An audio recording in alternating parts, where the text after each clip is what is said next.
"Let me get that for you, ma'am." The words hung in the stale, fluorescent air of the grocery store, a small kindness in a place that felt devoid of it.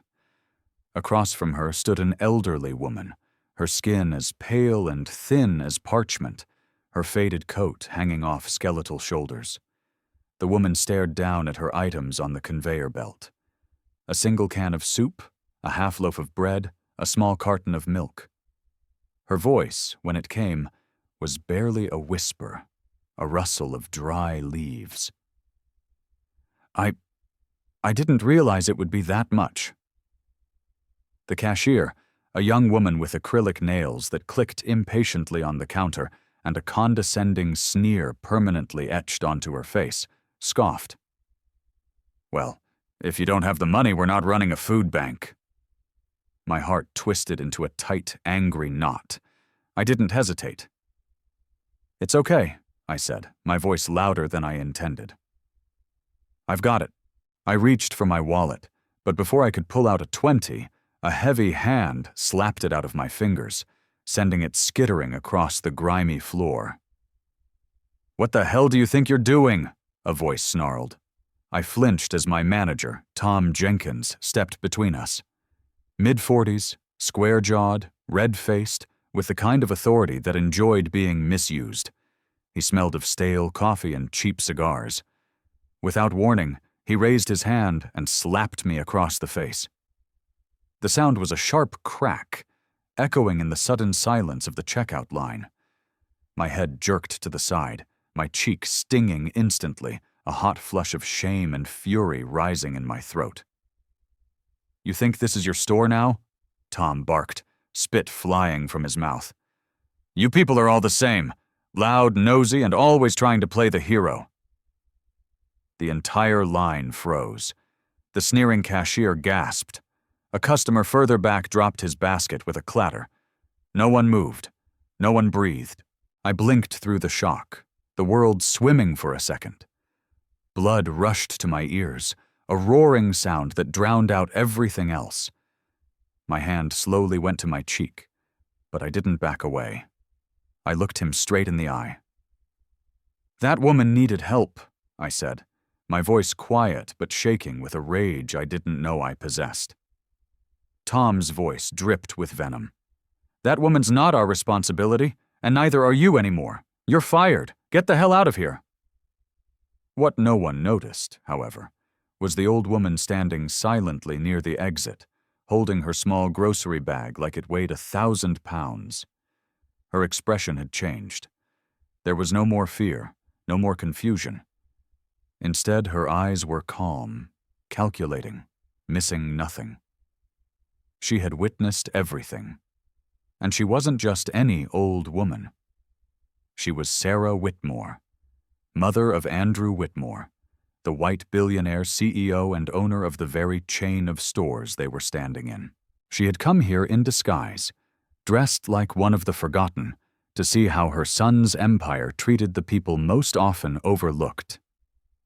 If you've ever felt invisible, if you've ever stood up for someone when no one else would, give this video a like and comment where you're watching from. You never know, someone near you might be feeling the same way. And don't forget to subscribe for more powerful stories that need to be told. Now, Sarah had her answer. The next day, she returned to the store, wearing the same tattered coat, the same weary expression. She walked past the automatic doors and toward the entrance. But before she could step fully inside, the cashier from the day before, emboldened by my absence, blocked her path. "Oh no, not you again," the girl said with a snide laugh. "Didn't we deal with this already?" "I just need a few things," Sarah said gently, her voice steady. "I don't care. You're not welcome here. Go beg somewhere else." Sarah didn't move. Before the cashier could physically push her out, a figure stepped between them. It was me. My cheek was still bruised, a faint purple shadow under my skin, but my spine was straight as steel. "She's a human being," I said, my voice low and dangerous. "You don't get to treat people like this." The manager, Tom, stormed in again, his face turning that familiar shade of blotchy red. "I told you you're fired, Maya. You have no business here. If you don't leave, I'm calling security." "I'm not going anywhere," I replied, my voice steady as a rock. "Not until you stop treating people like garbage." "Security!" Tom shouted, his voice cracking. "Get her out!" But his shout was cut off as the glass doors parted with a soft whoosh. A tall, well-dressed white man in his late 30s strode inside, flanked by 2 assistants in sharp suits. The room went still. It was Andrew Whitmore. Everyone recognized him. Tech mogul, real estate developer, philanthropist. A man who usually appeared on magazine covers and national interviews, not in a low-end grocery store in a forgotten part of town. He didn't speak at first. His eyes, a piercing blue, swept over the scene. The shouting manager, the frozen cashier, and me, standing protectively in front of the elderly woman who still held her half-empty grocery bag. Then Andrew's voice rang out, low but commanding, cutting through the silence like a surgeon's scalpel. "She doesn't need security," he said, nodding toward me. "She needs a promotion." The silence that followed was thunderous. You could have heard a pin drop on the moon. "And you?" He turned to Tom, his gaze like ice. "You need to clear your desk." Tom's face went from red to a pasty, sickly white. "Sir, I didn't know." "No," Andrew interrupted, his voice sharp. "You didn't care, that's worse." He stepped beside his mother and placed a firm, protective hand on her shoulder. "This woman is my mother. She came here to see how my stores are run, to see how we treat people, especially those who seem invisible." The cashier's mouth fell open, a perfect O of disbelief. "My mother was disrespected, humiliated," Andrew continued, his voice rising with controlled fury, "and only one person showed her kindness, not the staff, not the management, just her." He turned back to me. "Your name?" he asked. "Maya William," I said quietly. "Effective immediately," Andrew said, his voice echoing through the silent store.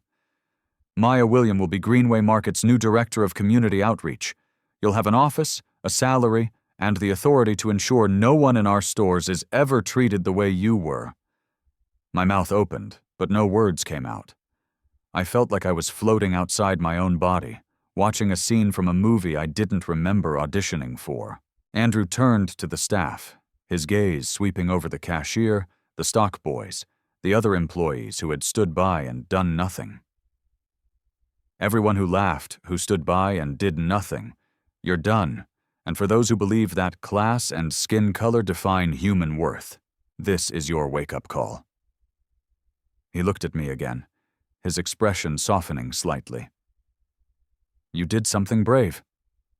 Not just for my mother, but for what's right." I blinked, finally finding my voice. "I didn't do it for recognition. I just didn't want to walk past someone in need." "That," Andrew said, a small, genuine smile touching his lips, "is exactly why you deserve it." Sarah took my hand, her wrinkled skin surprisingly warm, and squeezed it gently.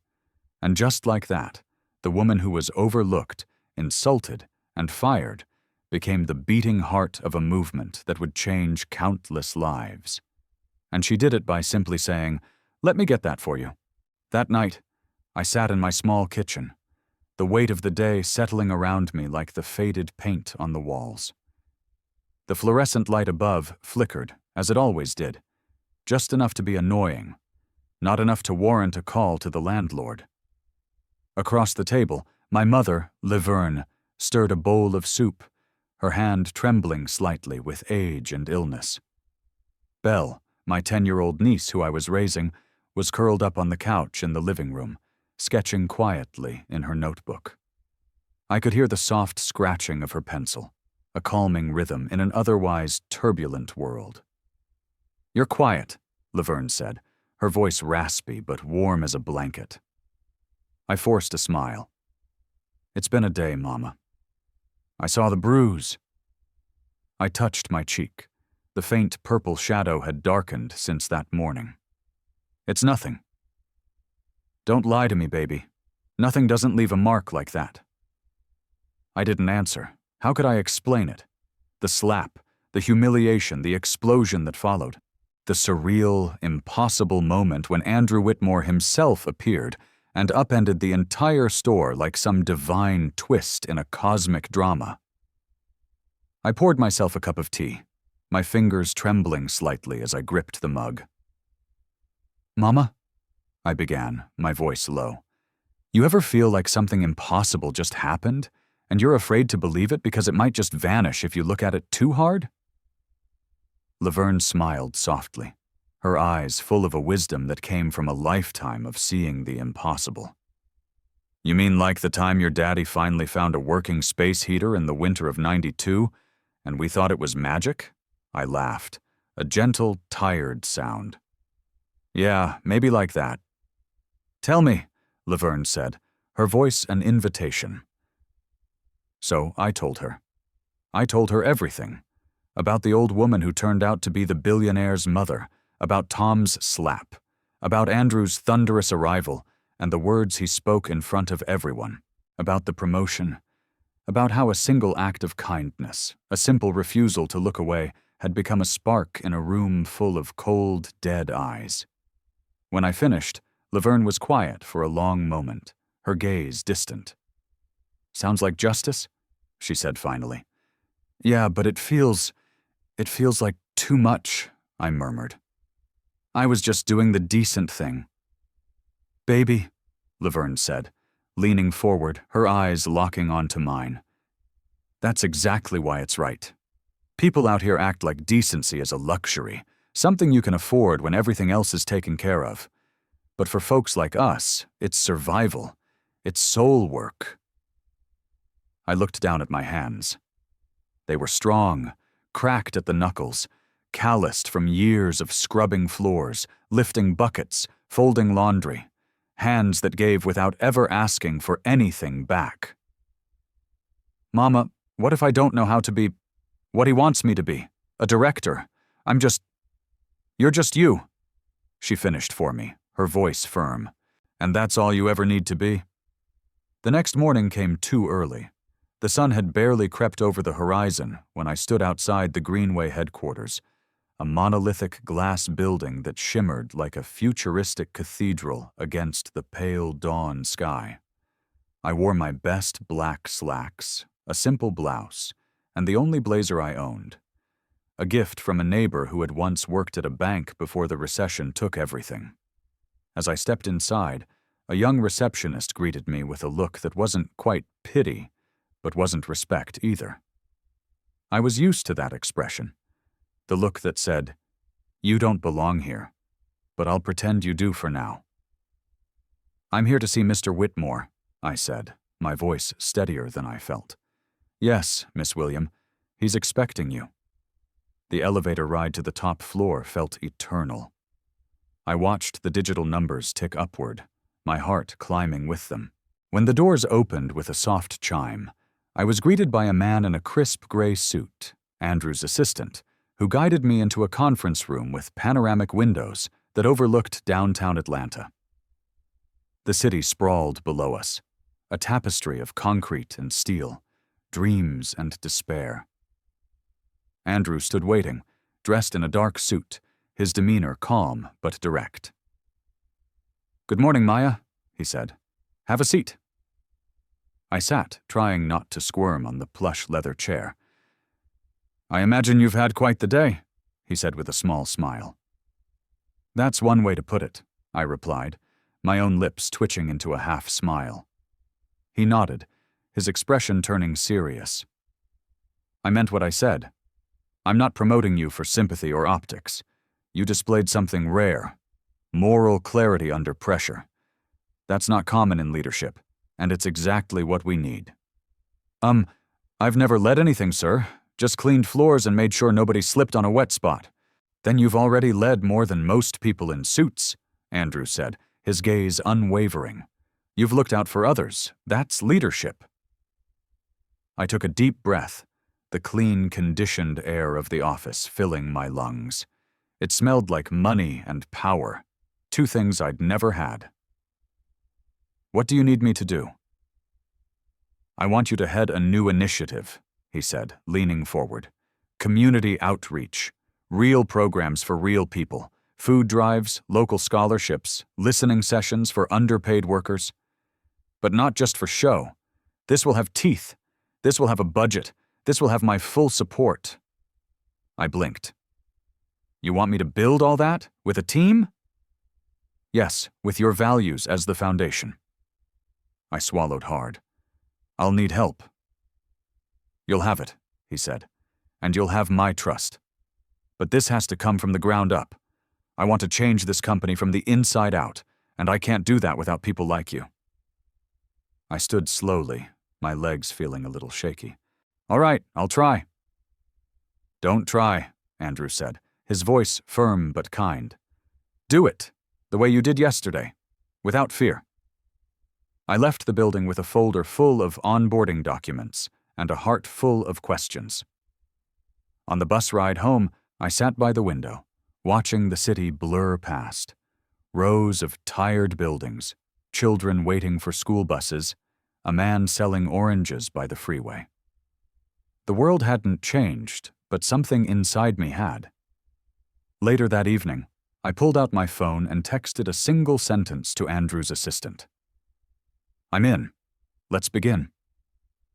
And in an apartment on the top floor of a high-rise, Sarah Whitmore read the forwarded message and smiled. "This is how we start," she whispered to herself. Outside, the city carried on, but somewhere beneath the clatter of traffic and the noise of everyday life, the quiet sound of justice had begun to hum. The next morning, I stood at the back of the Greenway Market on Peachtree Avenue, staring at the same row of metal shopping carts I used to untangle every morning before sunrise. The wheels still squeaked, and one cart still leaned slightly to the right. Nothing had changed, and yet everything had. I wore a crisp white blouse tucked into navy slacks, with a visitor's badge clipped to my pocket. It read, "Maya William, Director of Community Outreach." The title still felt too big, like a coat borrowed from someone taller, wealthier, born into rooms she had only cleaned. But I wasn't there to wear the title. I was there to do something with it. Across the lot, I saw Teresa, one of the janitorial staff, hauling a bag of trash, her back bent and sweat already dampening her collar. I crossed the lot quickly. "Teresa?" I called. The woman turned, blinking in the morning sun. "Maya? Lord, is that you?" I smiled. "Yeah, it's me." "What's with the fancy shirt? I heard you got fired." "I've been reassigned." Teresa looked me over, her eyes narrowing in confusion. "You look like HR. What happened?" "I got promoted. To a corporate position." Teresa stared at me for a moment, then a slow grin spread across her face, followed by a hearty chuckle. "You mean after Tom fired you?" I nodded. "Exactly then?" Teresa laughed out loud, a genuine joyful sound tossing her gloves into the bin. "Girl, you really are something." I smiled, but my tone was gentle. "They're looking into him. And the cashier. It's not over." Teresa's laughter faded. She glanced toward the store entrance, where a new manager, someone I didn't recognize, was posting something on the employee bulletin board. "I just hope things change for real," Teresa said, her voice dropping. "We all see what goes on. Most of us just try to keep our heads down." "I'm not here to sit behind a desk," I replied, my voice firm with a newfound purpose. "I'm here to lift some heads." Later that day, I met with Andrew Whitmore again, this time in a much smaller meeting room on the second floor of the headquarters. The air smelled of polished wood and stale coffee. "We're launching a pilot program," he explained, pointing to a map of the city. 10 stores in Metro Atlanta, food access partnerships, community hiring events, open forums for employee feedback. I leaned forward. "Will the employees be allowed to speak freely?" Without fear of retaliation? Andrew met my gaze, his expression serious. Not just allowed, encouraged. I nodded. Then I want the first event held right here, at the store where it all happened. Andrew smiled. Bold, I like it. Back at home, I sat with my mother and Belle around our dinner table, passing around a dish of baked chicken and collard greens.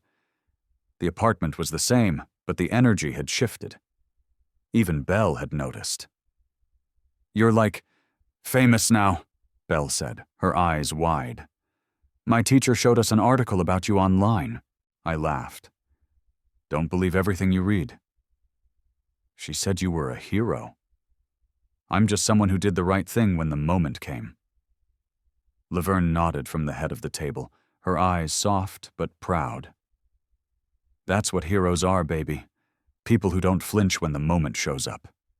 The following week, I returned to the Peachtree Greenway store. But this time, I came not with a mop, but with a microphone. Chairs had been set up in a semicircle near the produce section. Folding tables held pamphlets, feedback cards, and free coffee. Banners hung overhead with the slogan, Voices Matter, building a better Greenway together. Employees trickled in, cashiers, janitors, stockers. Many looked uncertain. A few looked wary. I recognized every single one of them. I took the mic, my hand steady. My voice echoed slightly, but it was firm. My name is Maya William. You may remember me as the person who mopped your floors, restocked your paper towels, and cleaned up aisle spills without complaint. I'm still that person. But now, I'm here to listen. And to act. A murmur ran through the group. Someone in the back clapped once, then again. Soon, hesitant applause grew. An older man stood. My name's Ronnie, been working here since '98. I got arthritis in both knees. Still get written up for being too slow stacking shelves. I wrote it down. Thank you, Ronnie. A young woman followed. I'm Carla. I asked for a schedule change to take care of my grandma. They cut my hours instead.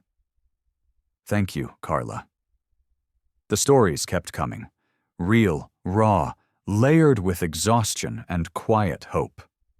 What would you say if you had the chance to speak truth to power in your own workplace? Let me know in the comments. Your voice matters too.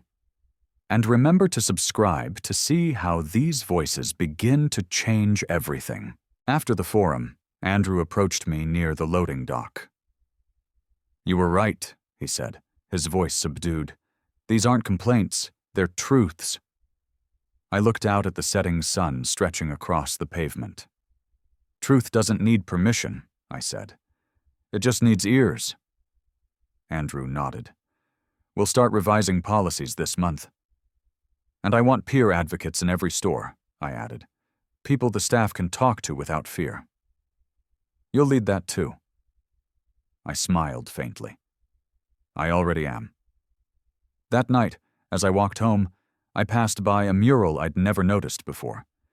It was a vibrant painting of a black woman offering a hand to an elderly person with a shopping bag. Beneath it were the words, "Dignity is not a gift, it's a right."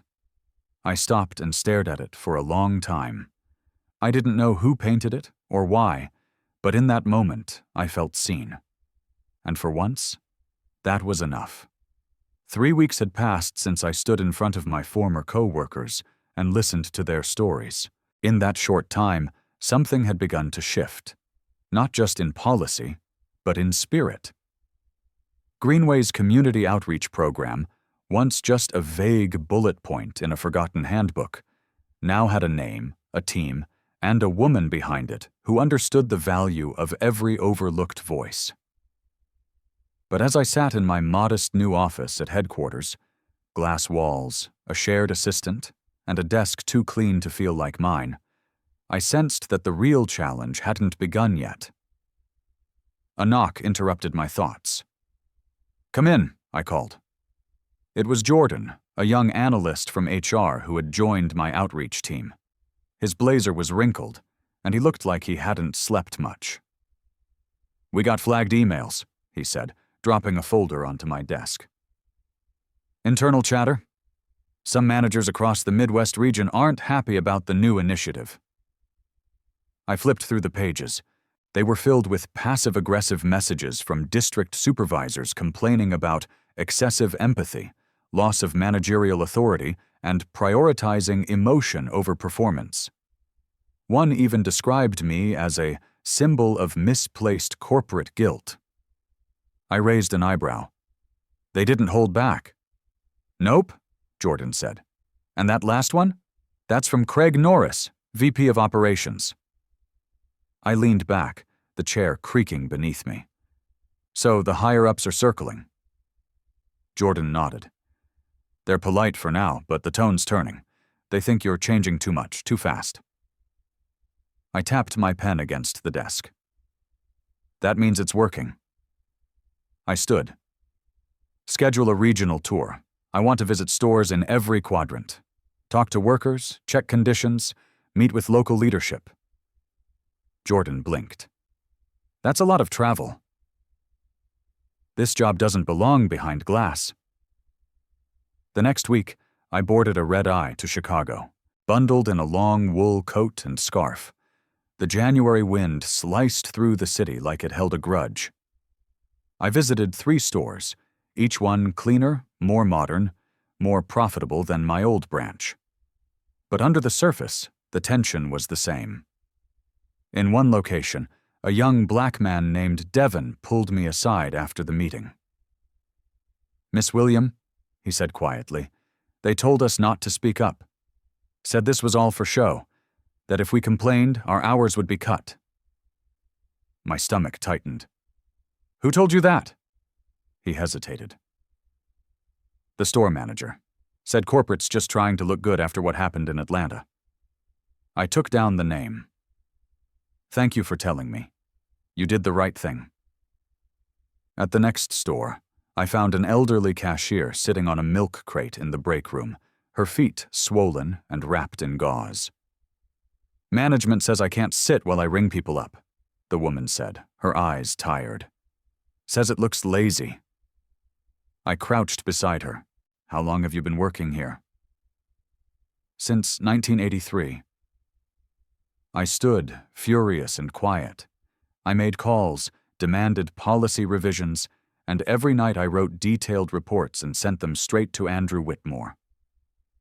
One evening after a particularly long day in Indianapolis, I sat alone in my hotel room, staring at the wall.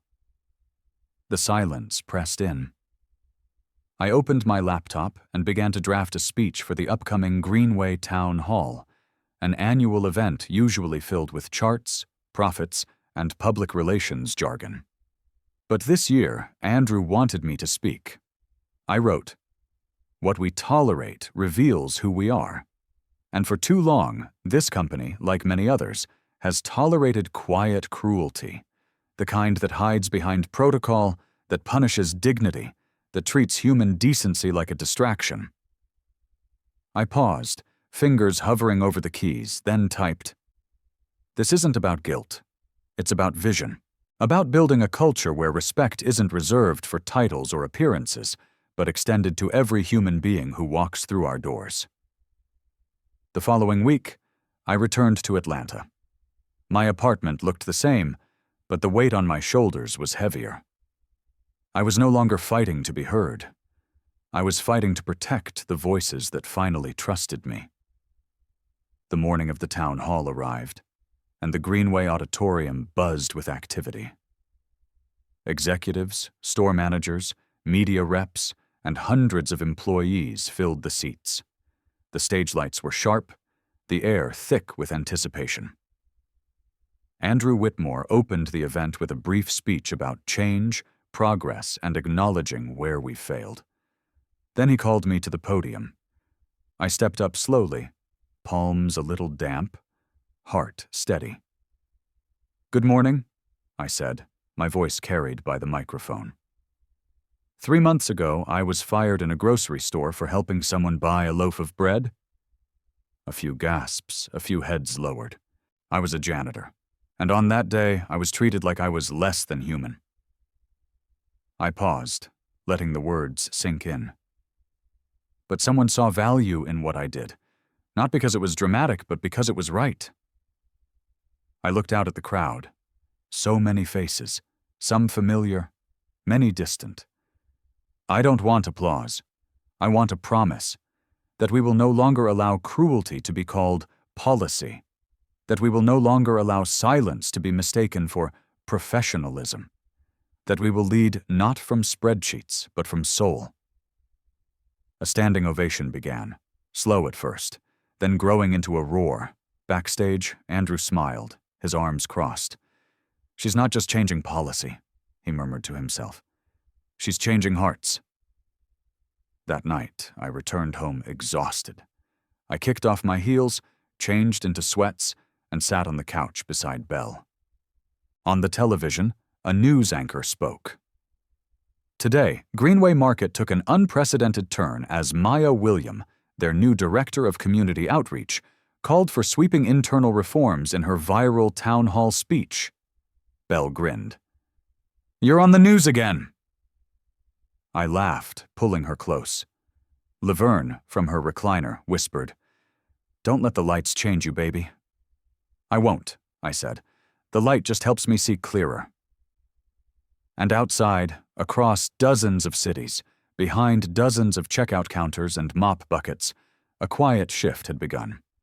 Because one woman had stood up and then kept standing. The town hall speech had gone viral. Clips of my words flooded social media, circulated in group chats, and played on the local evening news. Even daytime talk shows replayed the moment I stood on stage and dared to say what so many working-class people had been whispering for years. But with visibility came resistance. Inside the polished halls of Greenway's national headquarters, certain board members were beginning to murmur. Too much attention, too much emotion, not enough control. And on the ground, I began to notice a new kind of silence, an uneasy quiet from some store managers during my visits, smiles that didn't reach the eyes. Polite nods followed by closed-door meetings. I didn't need anyone to tell me. My presence was rattling a system used to running unchallenged. On a rainy Tuesday afternoon, Jordan stormed into my office, water dripping from his coat, holding a manila envelope. "You need to see this," he said, breathless. I stood and took the envelope, flipping it open. Inside were printed spreadsheets, transaction records, and a memo labeled "Internal use only, do not distribute." "What is this?" I asked. "Inventory logs from store 452, Jordan said. "But look here, see the overstock donations? The food drives they reported to corporate?" My eyes scanned the document, my brow furrowing. They claimed to donate 4,000 pounds of goods, but the receiving center only logged 1,800. "The rest is unaccounted for," I finished, a cold dread creeping into my stomach. "Exactly," Jordan said. "This store's manager is filing inflated donation reports, then selling the excess product to local vendors under the table." I sat down slowly. "They're stealing from the community they're supposed to be serving." Jordan nodded grimly. "It gets worse. I cross-checked other stores. At least 5 more show the same pattern. Same donation boosts, same missing product." I closed the folder. "This is bigger than just bad bookkeeping," I said. "This is betrayal." I scheduled an immediate meeting with Andrew. An hour later, I stood in his office, smaller than one might expect for a billionaire. But the weight in the room was unmistakable. Andrew read through the document silently. When he looked up, his face was hard as granite. "I trusted these managers," he said. "They trusted you wouldn't look too closely," I replied. He tapped the memo. "We need an internal investigation. Quiet, no headlines, not yet." "I want a seat at that table," I said. "You'll lead it," Andrew answered. For the next 2 weeks, I worked around the clock, coordinating interviews, digging through reports, and personally visiting 3 of the flagged stores undercover. I posed as a mystery shopper. I spoke to part-time stalkers during their smoke breaks, met single mothers who worked double shifts, and kept my eyes wide open. At Store 578 in Birmingham, I found a break room that hadn't been cleaned in months. Staff used their own money to buy bottled water. The assistant manager pulled me aside. "We ain't allowed to throw out expired goods anymore," the woman whispered. "They relabel them, stick them in the donation bin for the photos. Half the stuff we donate never leaves the loading dock." At another location, I overheard a supervisor laughing about the optics of having a black woman run outreach while we run the numbers. I wrote it all down. Meanwhile, rumors of my inquiry began to circulate through the corporate grapevine. Some praised me, others resented me, but no one could ignore me. One morning, I arrived at headquarters to find my office door slightly ajar. Inside, my files were scattered. A sticky note had been left on my desk. "Back off. Not everything needs fixing." I held the note for a long moment, then I calmly tossed it into the shredder. Later that day, I met with Sarah Whitmore, Andrew's mother, in a quiet cafe near Midtown. Sarah had been following my work closely, often sending handwritten notes of encouragement. "They're scared," Sarah said after hearing the details, "which means you're close to something important." "I didn't come here to tear the place down," I said, stirring my tea. "I just wanted people to be treated right." "Sometimes, to build something clean, you have to scrape away the mold," Sarah replied, her old hands steady. "And that makes people uncomfortable." I nodded slowly. "What if I push too hard?" Sarah reached across the table, her gaze firm. "Push. The people who matter will stand with you.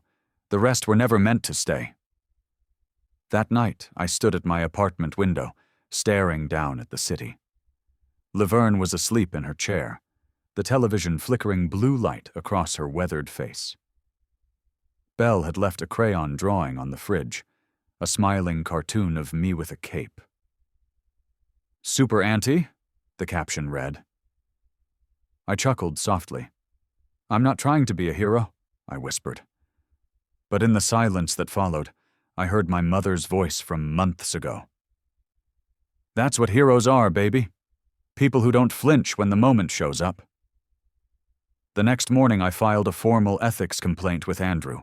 By noon, 3 regional managers had been placed on administrative leave. The battle had begun, and I was ready. The first real blow came quietly. I returned from a store inspection in Savannah to find my office stripped of all confidential materials.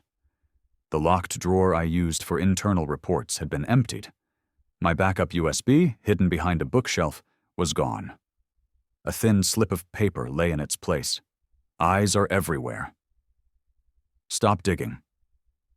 I stared at the note, my stomach turning. I wasn't afraid, not exactly. But I was angry. Not for myself, but for everyone who had trusted me to speak when they couldn't. I called Jordan. "Find out who accessed my office in the last 24 hours. Swipe logs, security cam footage, anything." "I'm on it," he said, his voice tense. "We might need legal on this." But I had no time for fear. That afternoon, I drove to one of the remaining stores flagged in my internal audit, Store 603 in Augusta. This one was different, smaller, hidden off a side road behind a chain-link fence, and a crumbling billboard that once promised, "Fresh for every family."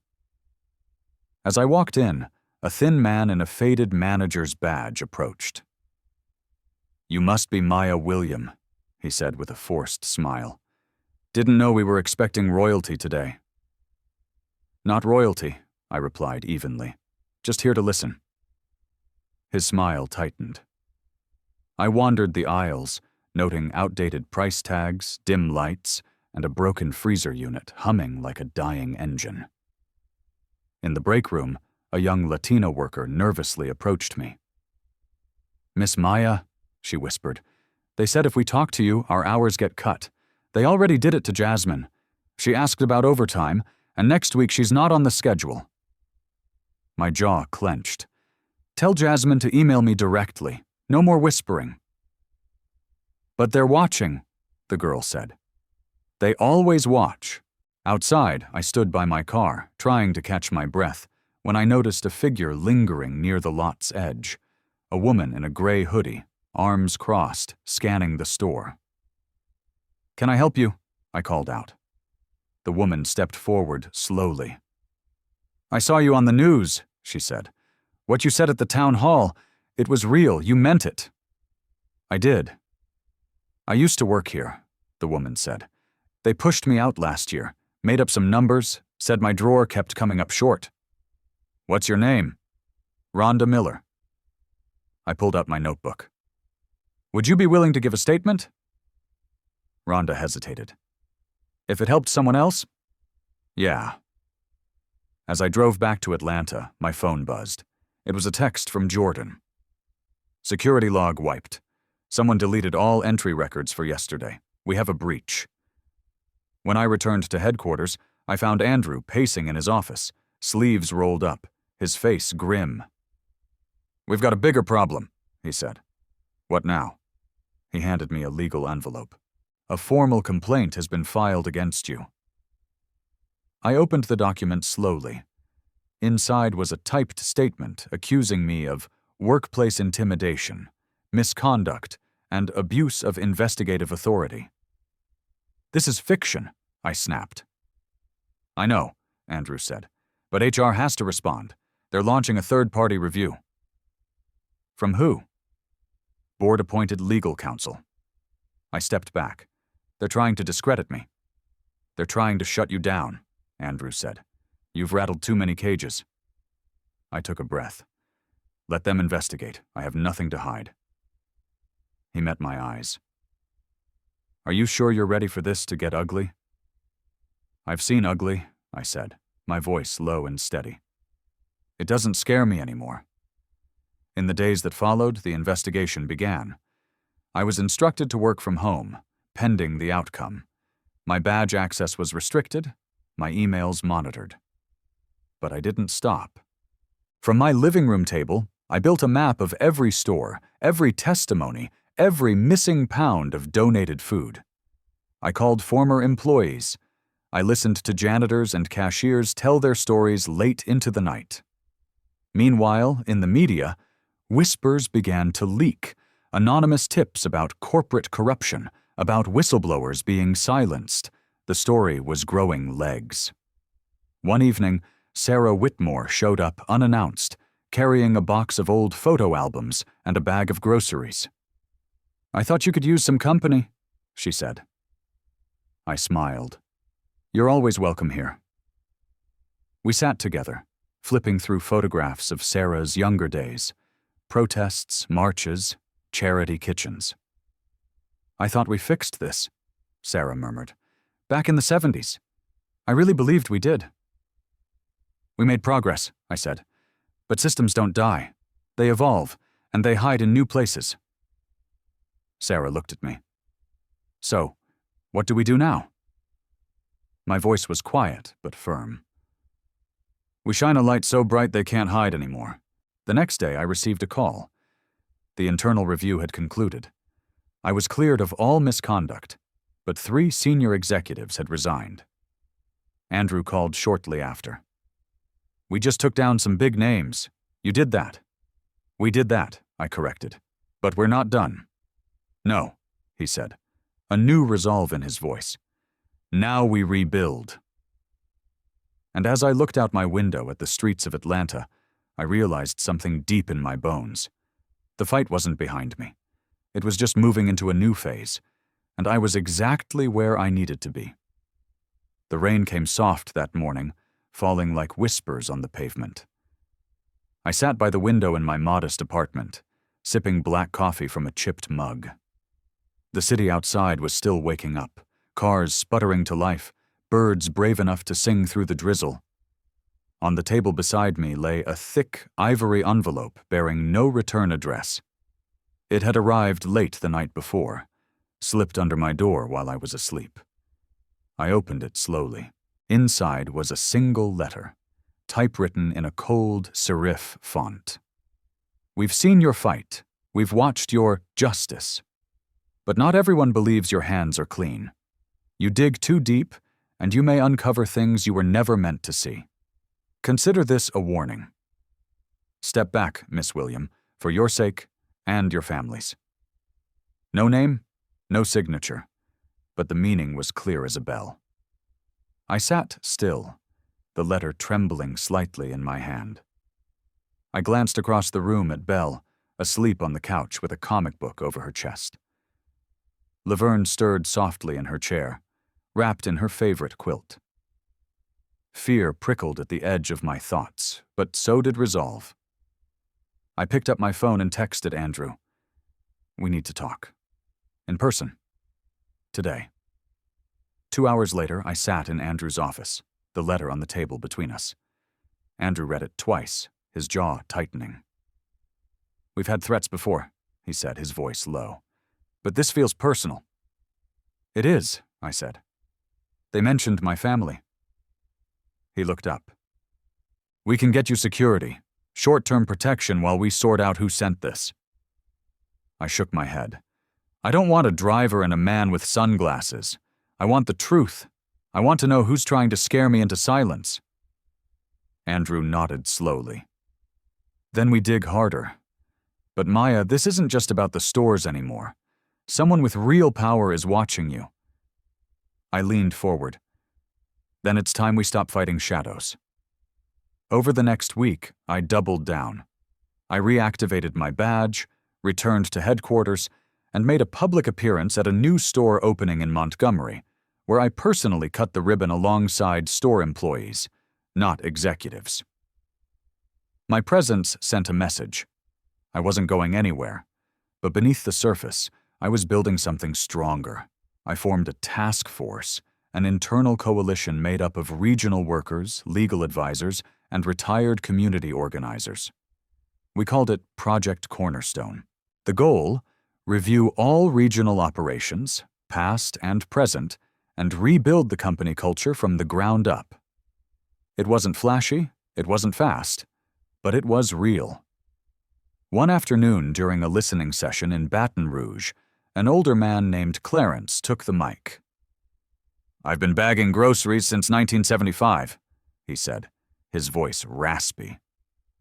Used to bring my own apron because the company didn't provide one. My back's bad, my knee's worse, but I stayed because I thought this place could mean something. He looked at me, his eyes glassy.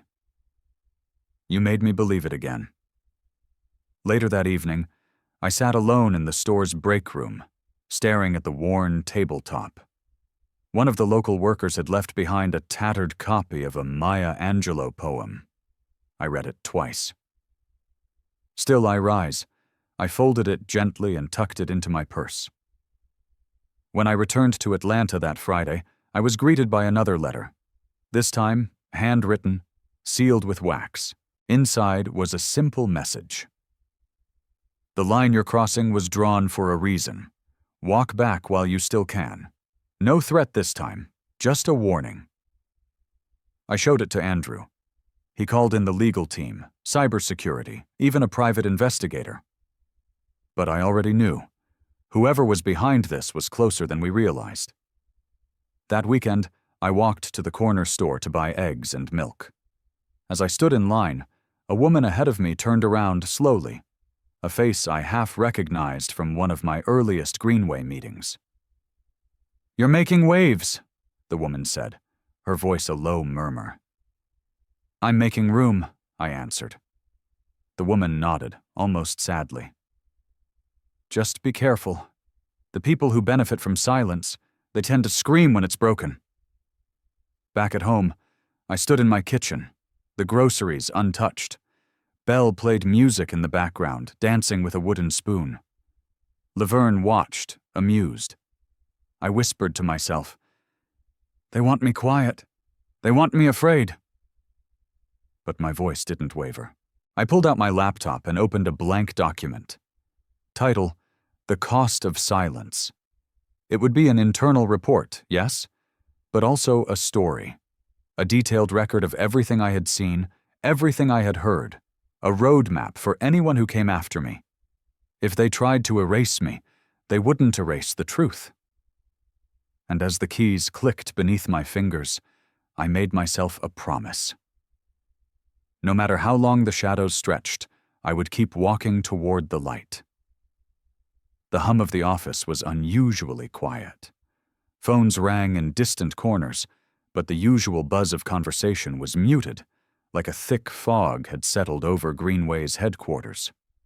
I walked down the hall with firm steps, eyes forward, the edges of a folder clutched in my hand. Inside was my finished report, The Cost of Silence. 72 pages of testimonies, fraud patterns, intimidation tactics, falsified donations, and systemic discrimination, all compiled into one unignorable document. When I entered the boardroom, a dozen faces turned toward me. Andrew sat near the center, his face unreadable. To his right were three new figures I hadn't seen before. 2 men and a woman, sharp suits and colder eyes, legal counsel, damage control. I placed the folder in the center of the table and took my seat. I trust you've all read the preliminary summary, I began. But this is the full report, verified, documented, and time-stamped. One of the suited men leaned forward, his voice smooth and dismissive. Miss William, surely you understand the sensitivity of this information. If released, it could cause a panic among investors and long-term partners. I didn't blink. The real panic would come from a class action lawsuit, and trust me, we're dangerously close. The woman beside him adjusted her glasses. We're not here to dispute your findings. We're here to discuss your recommendations. Then let's start with accountability, I replied. Not just policy changes. People need to go, publicly. The ones who orchestrated this. The ones who enabled it. Andrew finally spoke. We've already suspended 4 regional directors. 2 more are under investigation. It's not enough, I said. The culture won't change if the rot at the core is left untouched. Silence filled the room. Then the older of the 2 lawyers cleared his throat. And what would you propose, Miss William? That we air our shame on the 6 o'clock news, invite litigation, apologize for decades of bad oversight?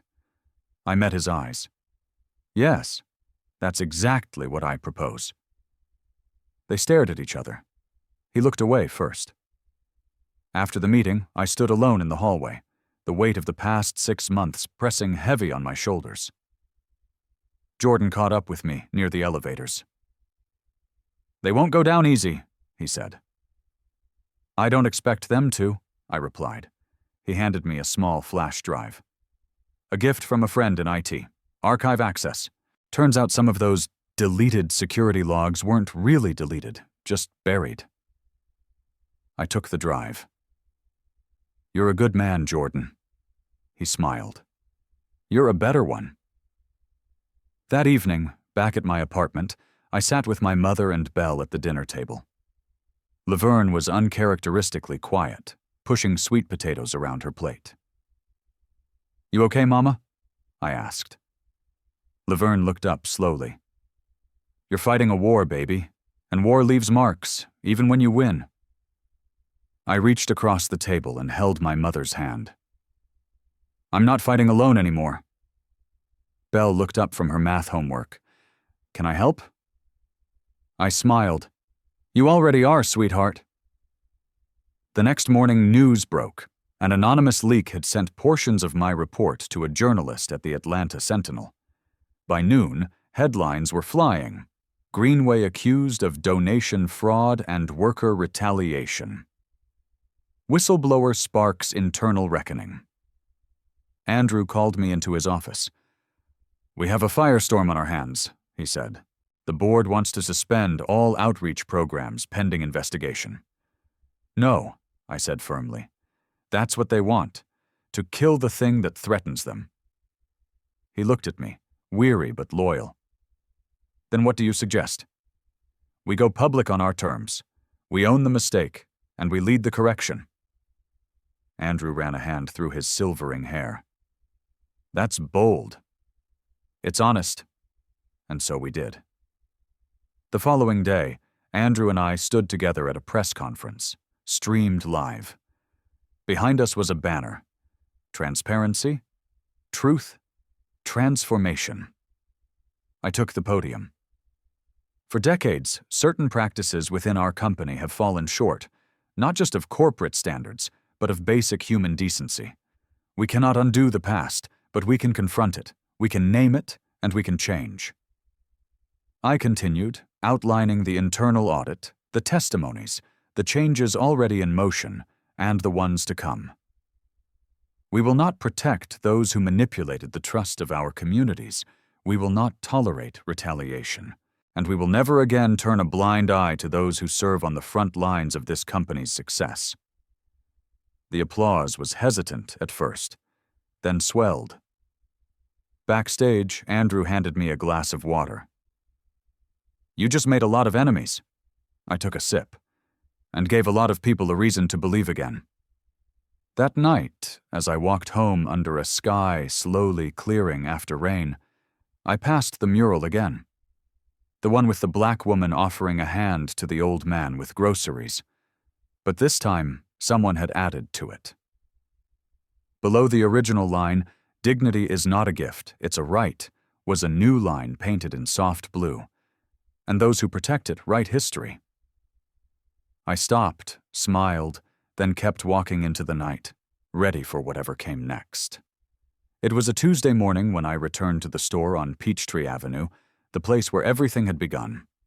The brick walls still wore the same faded green paint. The automatic doors opened with the same tired hiss. But the air felt different. People looked up when I entered, not with suspicion, but with recognition. Some employees smiled. Some offered nervous nods. A few clapped discreetly as I passed. I wasn't a janitor anymore. I wasn't just a whistleblower. I had become something else entirely, proof that the system could be challenged and changed. Teresa, my old co-worker from the cleaning crew, spotted me first near the produce section. She rushed over and pulled me into a tight hug. "Girl, you came back," she whispered. I said I would. "They got rid of Tom. That new manager, she listens, really listens." I smiled. That's how it should have been all along. The store now had a large bulletin board labeled Employee Voices, featuring suggestions, anonymous feedback, and pinned responses from management. The lunch breaks had been extended by 10 minutes. A stool now sat behind every register. Little things. But little things meant a lot when you were standing all day being treated like a machine. I spent the morning shadowing staff, asking questions, jotting down notes. I spoke to everyone from new hires to retirees pulling weekend shifts for extra income. But as I turned a corner near aisle 12, I found someone unexpected. A middle-aged white man, tall and wiry, wearing a faded blue apron. He was stocking cereal, his eyes focused, his movements practiced. He glanced up and froze. It was Tom. I blinked. "You're back." He stood slowly, brushing dust from his apron. "Got transferred. Different title, less power." "Do you think you deserve to be here?" I asked, my voice calm but direct. He looked away. "I don't know what I deserve, but I'm trying to be better." I studied him for a long moment. "Trying isn't enough if it's only for show." "I know," he said, his voice quiet. "Look, I was wrong. About you, about a lot of things. I thought power meant control. Turns out it just made me scared. Scared of change, of being replaced." "You weren't replaced," I said. "You were held accountable." He nodded. "That's fair." I walked past him, then paused. "Do better, Tom. Not because someone's watching, but because it's the right thing." He didn't answer, but his face, for once, showed something close to humility. In the break room, I met with the store's new manager, a black woman named Rochelle with sharp eyes and a warm laugh. We've got a long way to go, Rochelle said. But morale is up. People feel seen. That's the real victory, I replied. As we spoke, my phone buzzed. It was a message from Andrew. Media request from NPR. They want to do a segment on the Reform Project. You ready to go national? I smiled and texted back. Let's talk. That afternoon, I stopped by a local community center to speak with a group of high school interns from a job readiness program Greenway had recently funded. They were mostly Black and Latino teens, wide-eyed, curious, eager. One girl raised her hand. Miss William, were you scared when you spoke out? I didn't hesitate. Yes, every day. But I was more scared of what would happen if I didn't. Another boy asked, Did people try to stop you? Many did, I said. But people also stood with me, and that's what mattered. Afterward, one of the students handed me a drawing of my face, framed by words in bold letters. Truth, power, hope. I fought back tears as I thanked them. That night, back at home, Belle crawled into my lap with a blanket and a book. Laverne was in the kitchen, humming softly while stirring a pot of gumbo. Are you going to be on the radio tomorrow? Belle asked. I think so, I smiled. Will you say my name? Of course, I'll say you're the bravest girl I know. As Belle dozed off against my chest, I looked out the window at the city skyline, glowing like a field of fireflies. It had taken months of grit, sacrifice, and truth-telling. But something had shifted, not just in policies, but in people, in how they spoke, in how they looked each other in the eyes. Change was no longer a distant hope. It was happening. One store, one voice, one stand at a time. And I, Maya William, once a janitor, now a voice for justice, sat silently, holding my niece with a quiet certainty in my chest. I wasn't done. Not yet. This story reminds us that true change begins with those who dare to believe in dignity over convenience, justice over comfort, and community over silence. Maya Williams' journey teaches us that courage isn't about having all the answers. It's about standing firm in the face of fear and choosing to build something better. One voice, one step, and one act of compassion at a time. It shows us that leadership can come from the margins, and that the quiet strength of the unheard can shake the very foundations of power. In a world where injustice often hides behind policy and profit, Maya's story is a call to each of us to see the invisible, to protect the vulnerable, and to never underestimate the power of standing up for ourselves and for one another. If this story resonated with you, share it with someone who needs to hear it. Like, subscribe, and join our community where every voice matters.